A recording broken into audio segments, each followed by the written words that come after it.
Bismillahirrahmanirrahim. Alhamdulillahirrabbilalamin. Assalatu wassalamu ala ashrafil anbiya'i wal mursalin Sayyidina Muhammadin wa ala alihi wa sahbihi ajma'in, amma ba'd. Bismillah. Perkenalkan, nama saya Nur Hasanah, mahasiswa Universitas Ibnu Khaldun Bogor, program studi ilmu Al-Quran dan Tafsir, akan mempresentasikan tugas UTS Islamic Worldview yang diampu oleh Dr. Kiai Haji Ahmad Alim, LCMA. Di sini saya akan membahas 8 materi. Yang pertama, Islam sebagai pandangan hidup. Yang kedua, konsep wahyu. Yang ketiga, konsep ilmu dan klasifikasinya. Yang keempat, konsep jiwa. Yang keenam, problematika epistemologi barat. Yang keenam, konsep Tuhan. Yang ketujuh, konsep kebenaran absolut. Dan yang terakhir, integrasi ilmu dan adab. Masuk pada materi yang pertama, yaitu Islam sebagai pandangan hidup. Manhajul Hayah. Islam sebagai pandangan hidup, yaitu bagaimana memandang dunia dalam perspektif Islam, menjadikan Islam sebagai kacamata dalam melihat segala sesuatu. Allah berfirman, Alam tara kaifa daraballahu mathalan kalimatan tayyibah kasyajaratin tayyibah asluha thabitu wa far'uha fis sama' tu'ti ukulaha kulla hinin bi'izni rabbiha wa yadribullahu al-amthala lin-nasi la'allahum yatadhakkarun. Dalam surah Ibrahim ayat 24-25, Allah menjelaskan secara tegas tentang perumpamaan kalimat tauhid yang diibaratkan pohon rindang, akarnya kuat, cabangnya menjulang ke langit dan memiliki buah yang manis. Maka diharapkan umat Islam memiliki akidah yang kokoh, ibadah yang baik, dan muamalah dengan manusia dengan cara yang baik sebagai buahnya.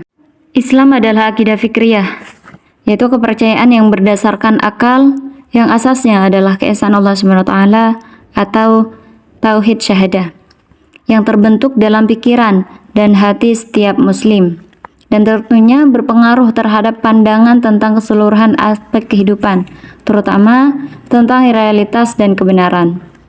Worldview secara umum adalah kepercayaan, perasaan, atau apa-apa yang terdapat dalam pikiran yang berfungsi sebagai motor bagi keberlangsungan moral dan perubahan sosial. Kemudian ruang lingkup Islamic Worldview, yaitu Tuhan, manusia, agama, nabi, kebenaran, kitab suci, dan ilmu. Worldview atau paradigma berpikir seseorang dipengaruhi oleh perbedaan kultur, perbedaan agama, ras, dan kepercayaan. Kemudian hal itu melahirkan perbedaan-perbedaan persepsi, perbedaan peradaban, dan perbedaan pandangan hidup. Lahirnya worldview Mekah, yaitu konsep tauhid, konsep penciptaan, konsep hari akhir, konsep etika, terus kemudian ada konsep ibadah, konsep ilmu, dan kenabian. Dalam sejarah, ayat Makkiyah adalah ayat yang berisi tentang tauhid, tentang keimanan, penciptaan, dan sebagainya. Dalam periode Makkah ini, fokus pada penanaman tauhid dan penguatan akidah. Kemudian lahirnya worldview Madinah, yaitu konsep umat, konsep ukhuwah, konsep sosial, dan lainnya. Kemudian melahirkan generasi kumpulan ilmuwan dari para sahabat, sehingga lahirlah konsep ilmu, intelek Islam, kemudian lahirlah orang yang berperadaban dan berilmu. Selanjutnya masuk pada konsep wahyu. Wahyu memiliki arti al-isyarah as-sari'ah, atau isyarat yang cepat. Al-kitabah, tulisan. Al-maktub, tertulis. Ar-risalah, pesan. Dan ilham. Kemudian ada juga al-i'lam al-khafi, pemberitahuan yang bersifat tertutup dan tidak diketahui pihak lain. Ada al-kalam al-khafi as-sari, yang bersifat tertutup dan tidak diketahui pihak lain dan cepat. Kemudian wahyu secara istilah yaitu pemberitahuan Allah Subhanahu wa taala kepada seorang nabi tentang berita-berita gaib, syariat, dan hukum tertentu. Dari definisi ini jelas bahwa wahyu dalam Islam harus mengandung 2 unsur utama, yaitu pemberi berita, yakni Allah Subhanahu wa taala, dan yang kedua penerima berita, yaitu nabi, sehingga Tidak dimungkinkan terjadinya wahyu tanpa keduanya atau menafikan salah satunya. Allah berfirman, "Syara'a lakum minad dini ma wassa bihi Nuha walladzina awhayna ilaik wa ma wassayna bihi Ibrahim wa Musa wa Isa an aqimud din wa la tafarraqu." Quran surah Asy-Syura ayat 13 ini menjadi substansi wahyu. Kemudian Islam sebagai agama wahyu. Innad dina indallahil Islam. Sesungguhnya agama yang diridai Allah adalah Islam. Quran surah Ali Imran ayat 19. Ayat ini menjelaskan bahwa Islam bukanlah produk budaya, bukan agama lokal, bukan buatan manusia, melainkan agama wahyu. Selanjutnya tentang kesatuan agama para rasul. Amanar rasulu bima unzila ilaihi min rabbihi wal mu'minun. Kullun amana billahi wa malaikatihi wa kutubihi wa rusulih. La nufarriqu baina ahadin min rusulih. Wa qalu sami'na wa ata'na ghufranaka rabbana wa ilaikal masir. Ayat ini menjelaskan bahwa semua rasul telah beriman kepada Allah, iman kepada malaikat, iman kepada kitab-kitab Allah. Di sini agama Nabi Nuh adalah agama Islam, tertera dalam Quran surah Yunus ayat 71 sampai 72.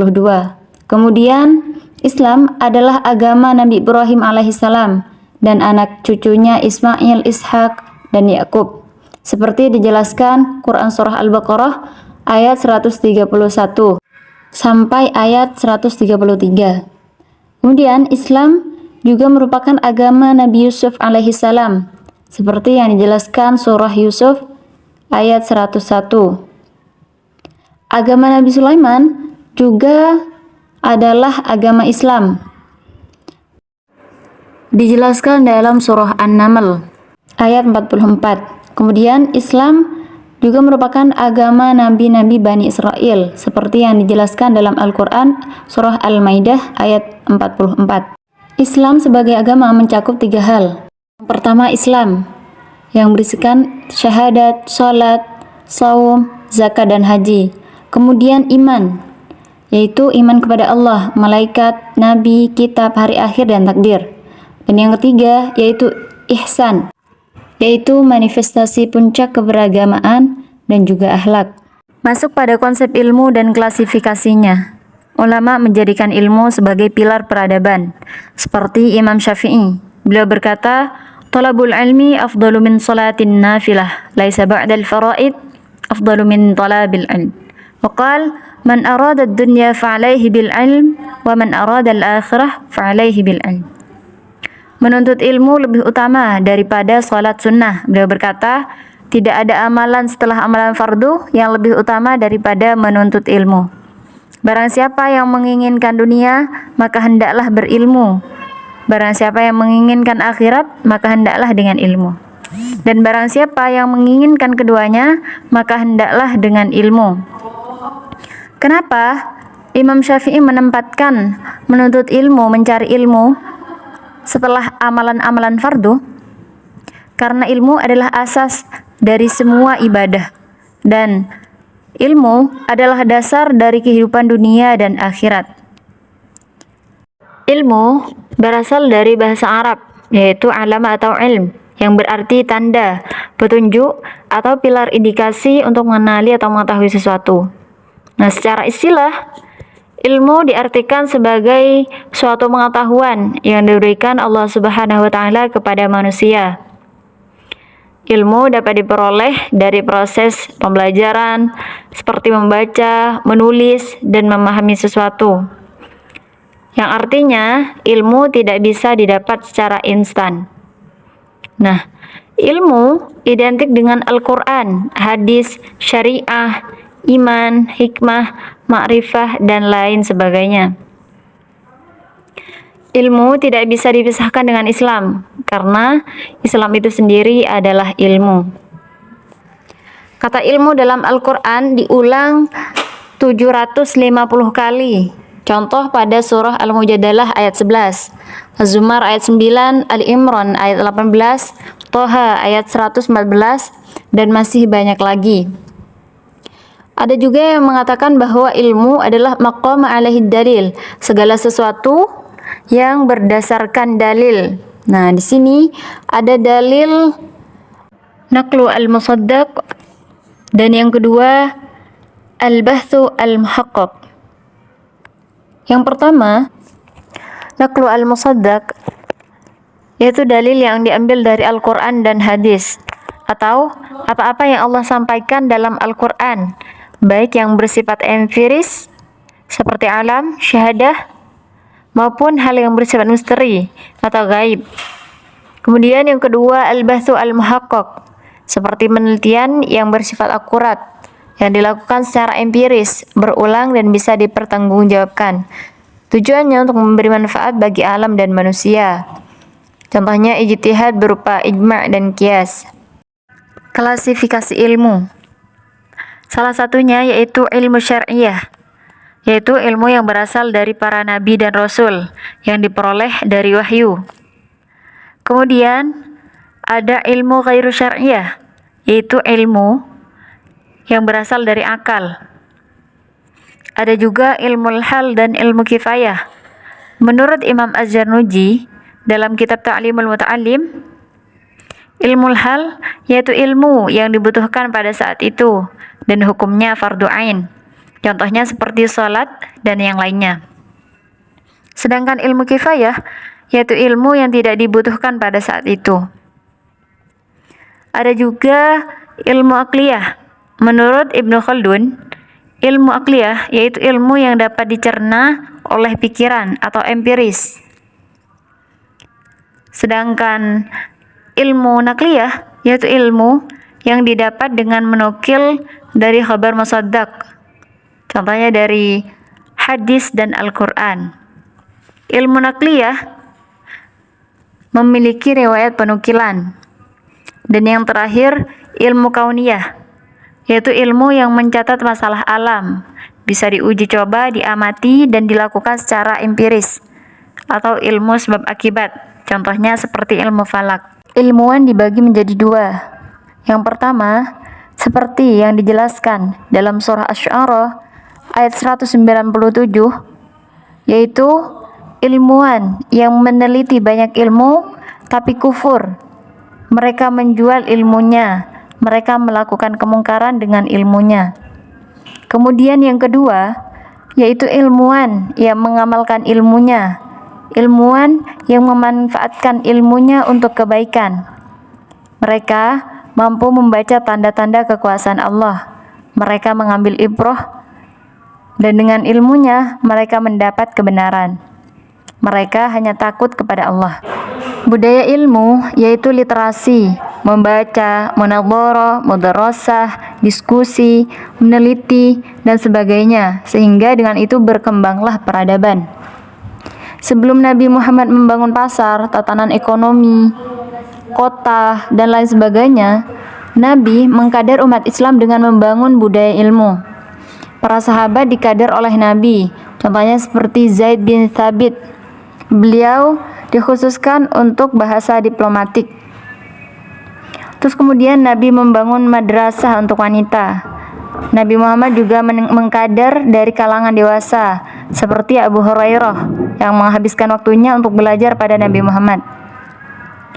Nabi juga mengkader dari kalangan anak-anak, seperti Ibnu Abbas. Nabi mengkader dengan sedemikian rupa sehingga lahirlah generasi terbaik.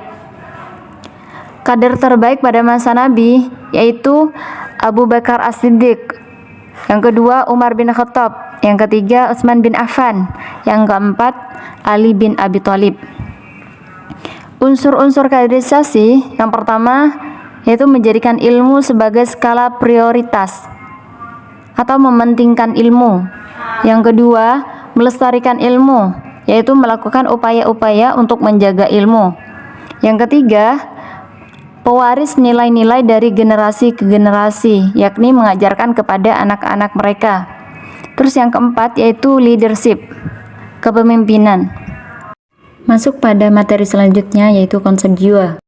Hakikat dan inti manusia ada pada jiwanya. Jasad hanyalah pendukung, sedangkan yang mendorong manusia untuk melakukan sesuatu adalah jiwanya. Jika unsur jiwa seseorang rusak, maka rusaklah semua unsur elemen dirinya, baik secara batin maupun zahir. Hadis Bukhari dan Muslim menjelaskan bahwa di dalam badan terdapat sekerat daging. Jika ia baik, maka baiklah seluruh badan, dan jika ia rusak, maka rusaklah seluruh badan. Dan itu adalah hati. Kemudian penyebab penyakit hati.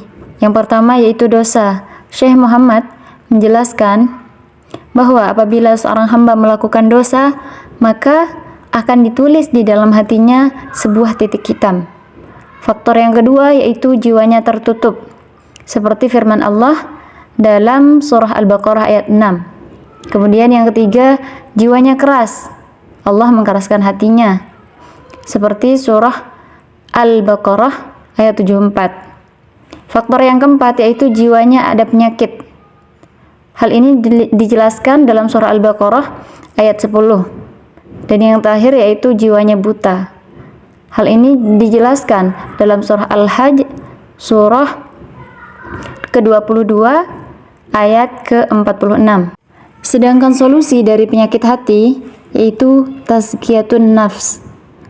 Ya, seperti yang dijelaskan dalam surah Al-Jumu'ah ayat 2. Huwallazi ba'atsa fil ummiyina rasulan minhum yatlu 'alaihim ayatihi wa yuzakkihim wa yu'allimuhumul kitaba wal hikmah wa in kanu min qablu lafi dhalalin mubin. Nafs atau jiwa memiliki 3 komponen. Yang pertama, akal. Yang kedua, nafsu, asyahwat. Yang ketiga, emosi, al-ghadabi. Yang pertama, akal atau al-aqlu dibagi menjadi 2. Yang pertama, mukallaf. Yang kedua, ghair mukallaf.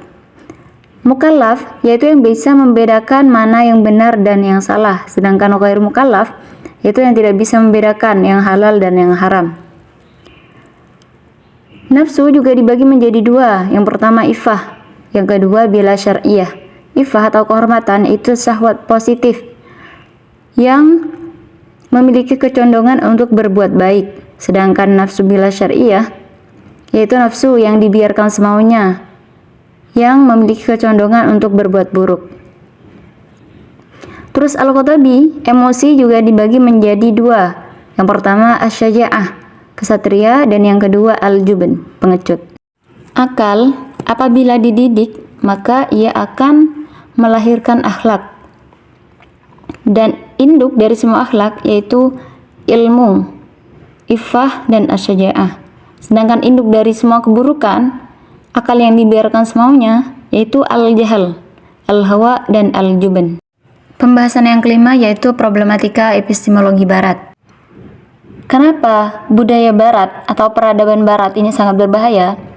Karena peradaban barat dibangun dari nilai-nilai sekularisme liberalisme, yaitu pembebasan manusia dari cengkeraman agama dan sejarah. Yaitu peradaban empiris tanpa wahyu, yang kemajuan sainsnya tidak dikontrol dan tidak disandingkan dengan agama, sehingga terjadilah kerusakan di bumi. Mereka memisahkan agama dengan kehidupan atau sekularisme. Doktrin Barat, mereka menganggap Al-Quran perlu rekonstruksi. Al-Quran hanya politik Utsman dan perlu dikritisi. Mereka menganggap bahwa Al-Quran sebagai wajah Arab sehingga tidak cocok untuk Nusantara. Mereka menganggap agama sebagai racun, candu masyarakat, faktor sekunder, dan mereka menganggap bahwa agama adalah bentuk dari keterbelakangan manusia. Fakta Barat Kristen dan Barat Sekuler.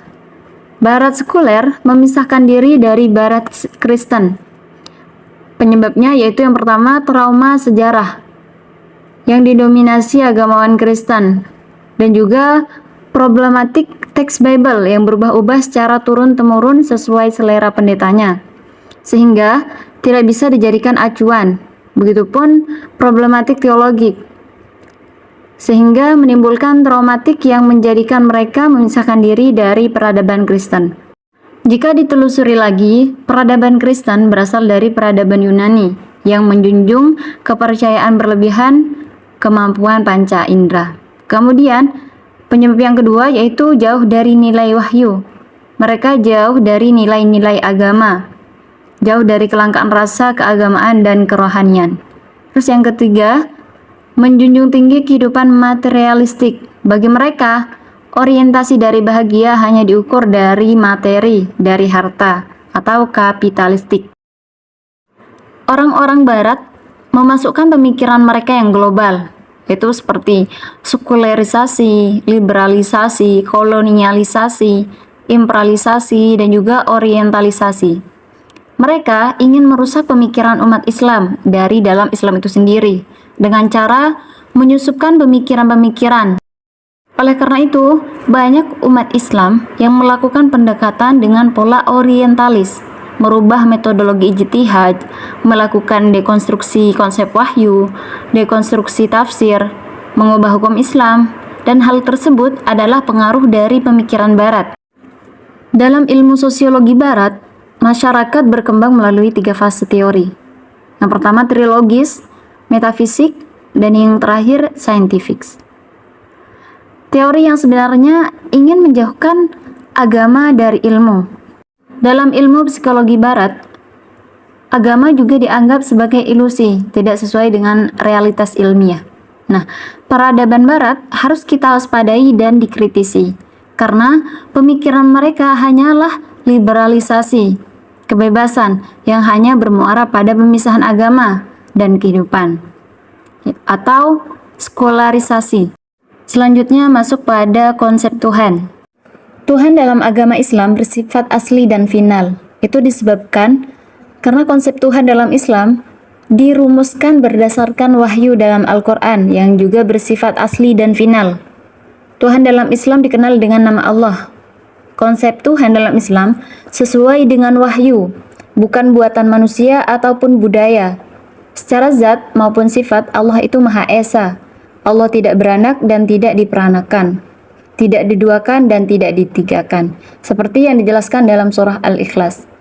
Masalahnya, jika Tuhan tidak dilihat dari perspektif wahyu, melainkan budaya, maka akan melahirkan banyak agama, seperti yang divisualisasikan dalam bentuk berhala atau benda-benda keramat, sehingga menyebabkan kesyirikan.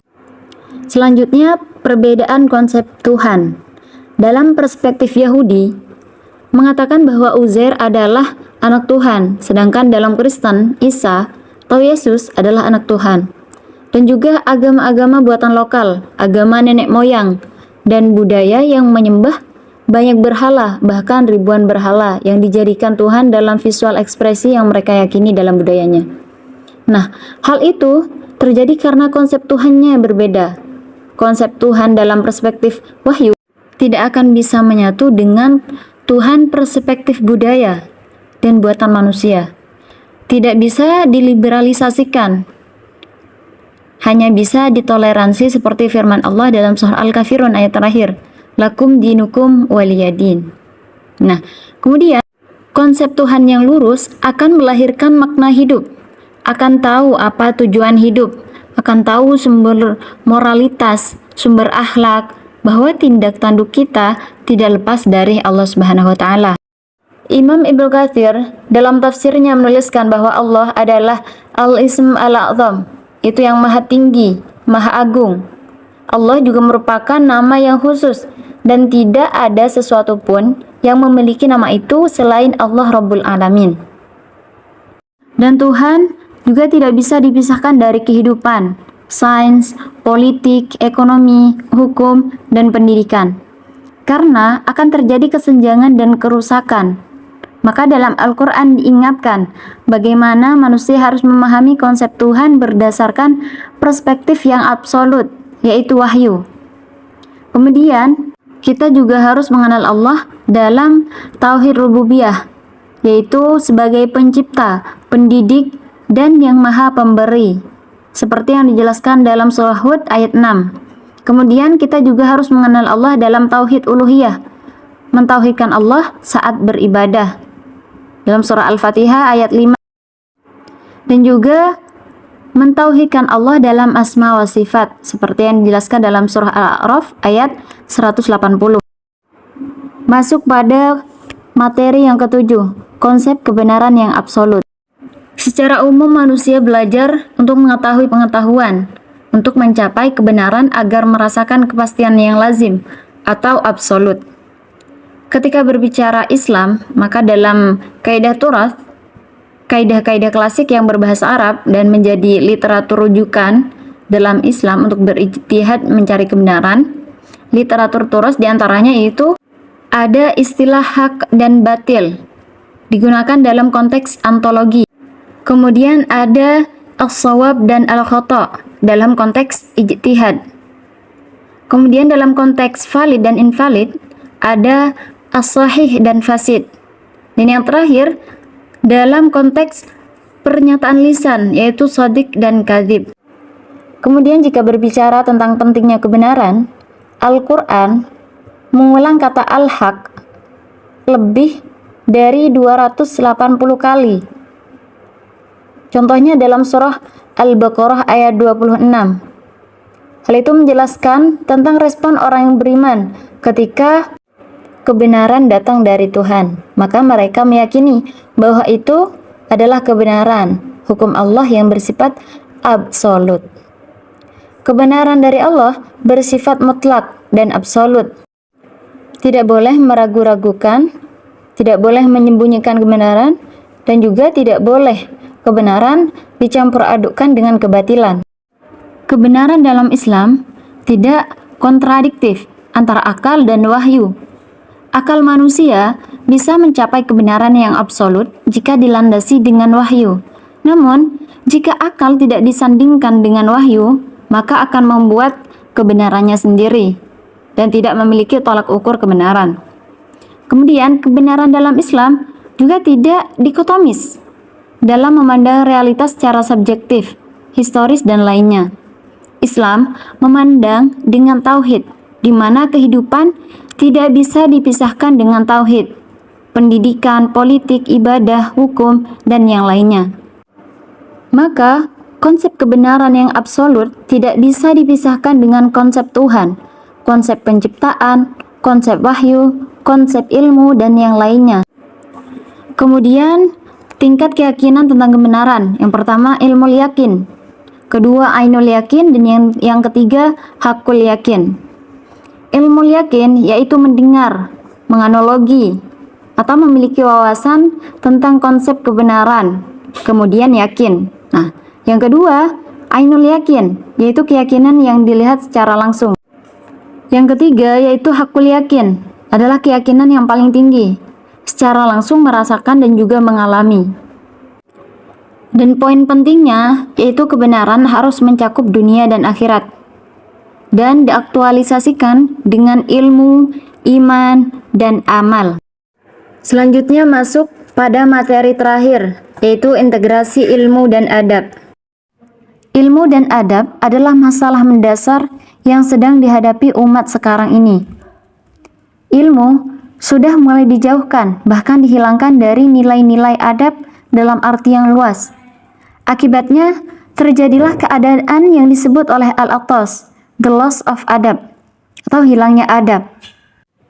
Kesan buruk dari fenomena ini adalah terjadinya kebingungan, kekeliruan penghayatan mengenai ilmu pengetahuan, yang selanjutnya menciptakan ketiadaan adab dari masyarakat.